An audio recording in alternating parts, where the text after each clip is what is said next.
Okay. So all about metabolism, and kind of worded this to be titled How to Master Your Metabolism, because we're not just going to be going over what is it, but we're really going to be focusing on how to optimize your metabolism to get the most out of your time and frequency, and to make sure that you are able to see progress and maintain progress. So that is the biggest key with the metabolism. Is I'm sure we've all probably been able to lose weight before, right? We've probably seen progress at some type or some point in our lives. We've probably done a diet, seen results, and then end up in square one. Maybe once, maybe twice, maybe it's literally happened more times than you can count. And this is really going to be the key component that will solve that issue, which is what we mainly focus on here. So, how to master your metabolism. We know I love my disclaimers or my PSAs to start off with. So, first of all, if your parents or anybody in your family told you that you are doomed to have a slow metabolism, it's just part of genetics, just be careful. You can metabolize all this food because you're in your 20s or because you're young. Don't get discouraged by that, and I call bullshit. So our metabolism slows down with age because we slow down with age. A 50-year-old is probably moving around a little bit less than an 18-year-old in college.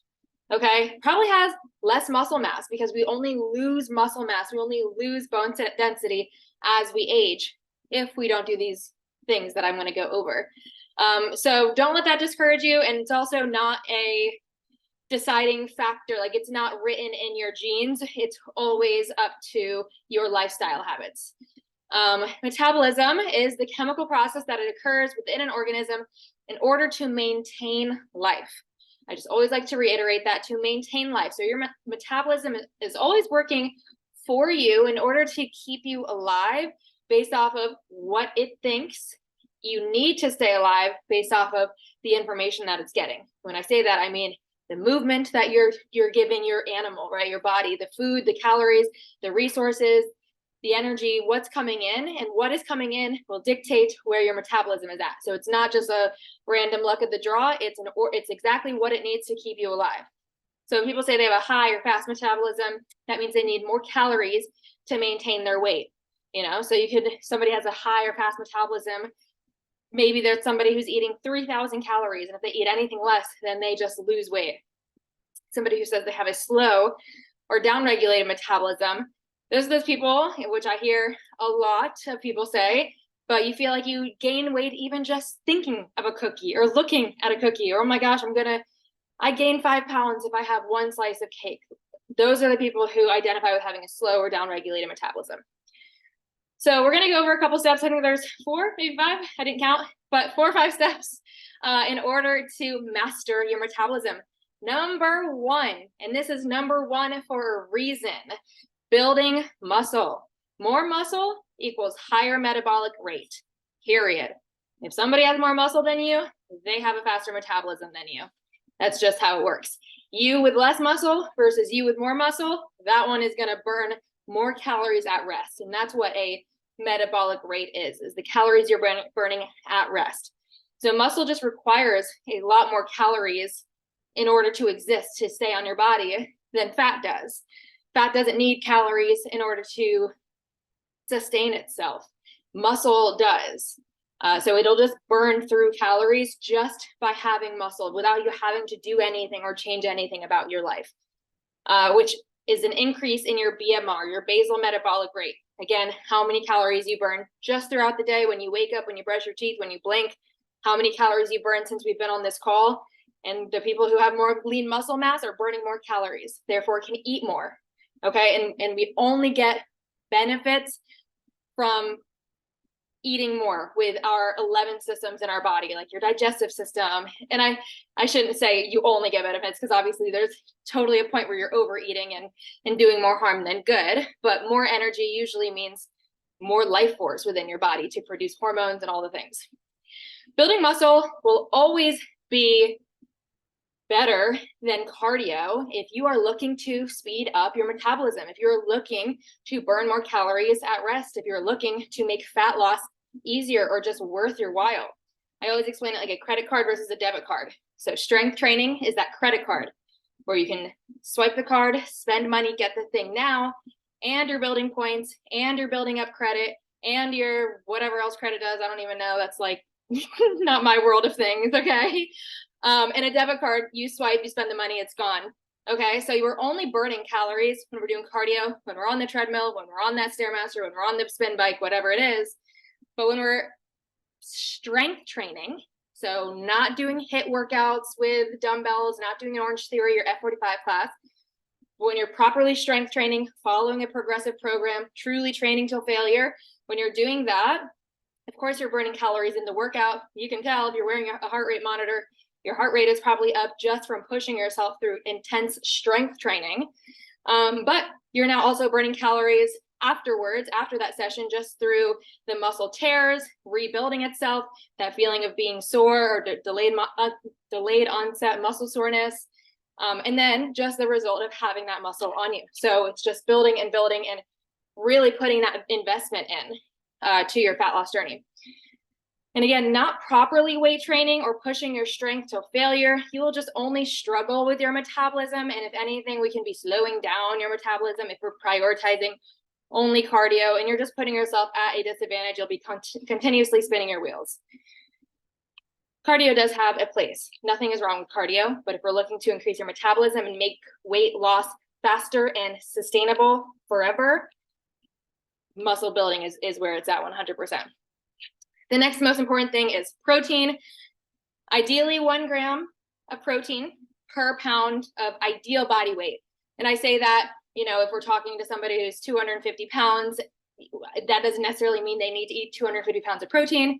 If their ideal healthy body weight range would be closer to the 200 weight, then maybe that's where we should be. But if your body weight is right around a healthy range, then ideally that's where your protein should be at. And a lot of you guys come to Frequency, start tracking your food, and you realize you're eating 60, 70, 80 grams of protein, which obviously your ideal body weight, I don't care how short you are, probably should not be 60, 70, or 80 pounds. So getting your protein up to a good point is very important for your metabolism because it's not stored as body fat as compared to carbs and fats. Carbs and fats are our body's main source of energy. We will use them as our source of energy. We eat carbs and fats and then go do a workout. But if we don't, if we're just overeating carbs and fats, then they get stored as body fat.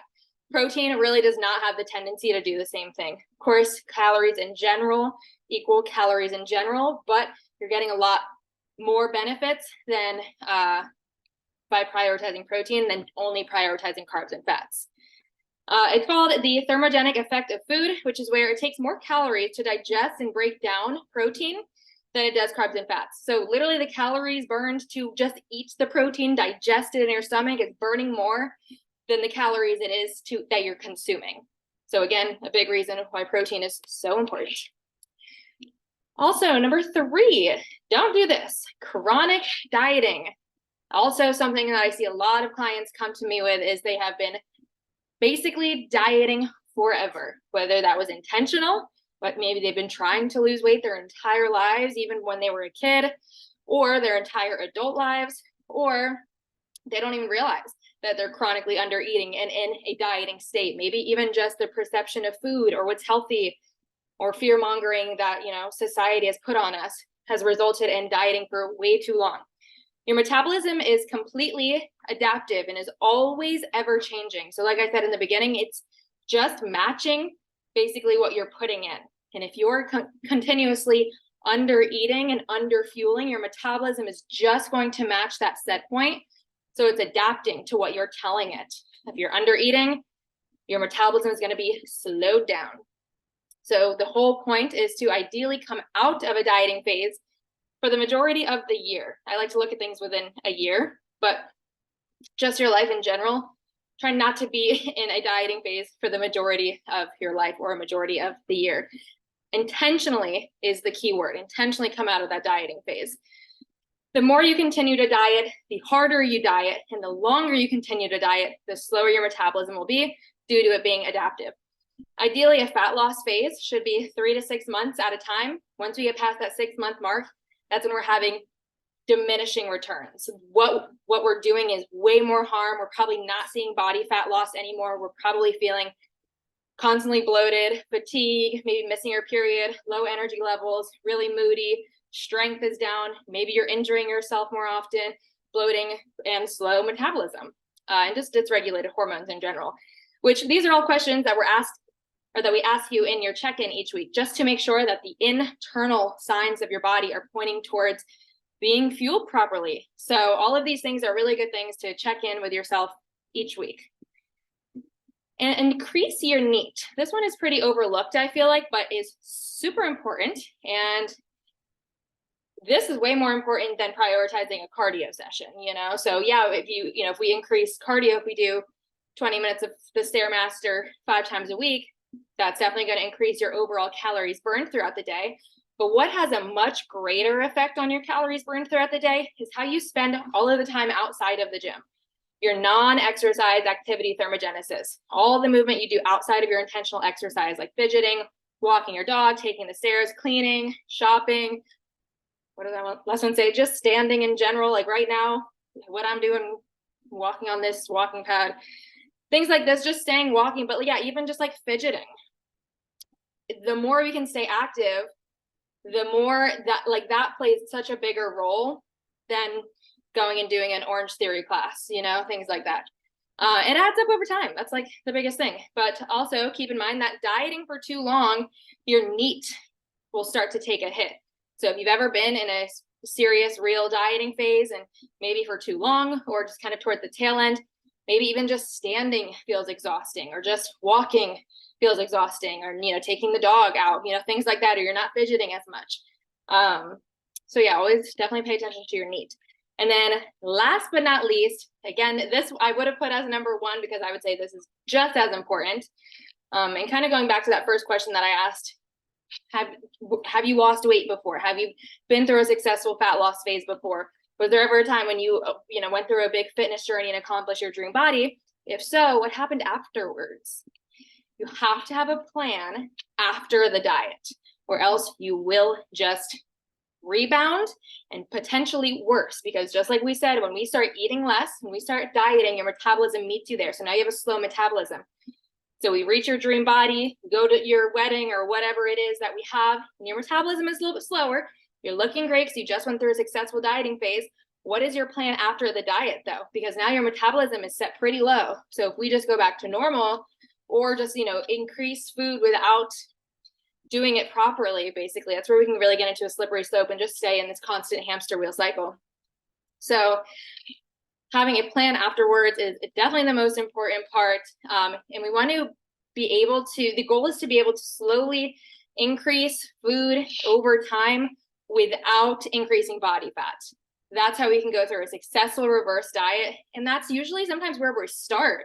Sometimes I get clients and that's the first thing we actually have to do is slowly get them out of that, because they're at a stage where they're telling me I eat a cookie and I gain 10 pounds, or, I go out on the weekend and I'm heavier, or whatever it is, it's impossible for me to lose body fat. So this is how we can make sure that that doesn't happen. You come into frequency. I know your main goal is fat loss, usually sometimes, but if we're already in that low metabolic state, we first need to go through a reverse diet to get your calories up while keeping body fat to a minimal.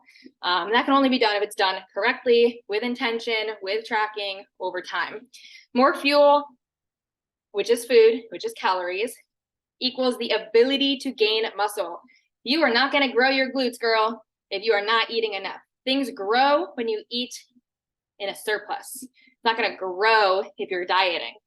And to just complete the circle where we started off, that ability to gain muscle, to increase your metabolism, to build that lean muscle mass so that you're burning more calories at rest, again, which is overall throughout the day, burning more calories than any workout session you'll ever do.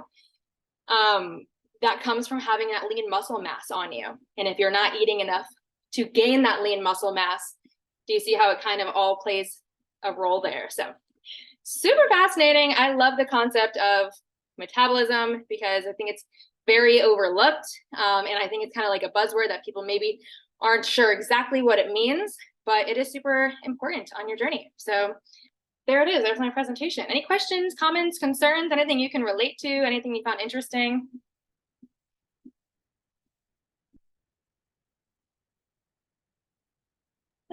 That's okay. I know we talked about this yesterday, but seeing it all again and more in depth is definitely really helpful. Yay. Yeah, you inspired me. I was like, yeah.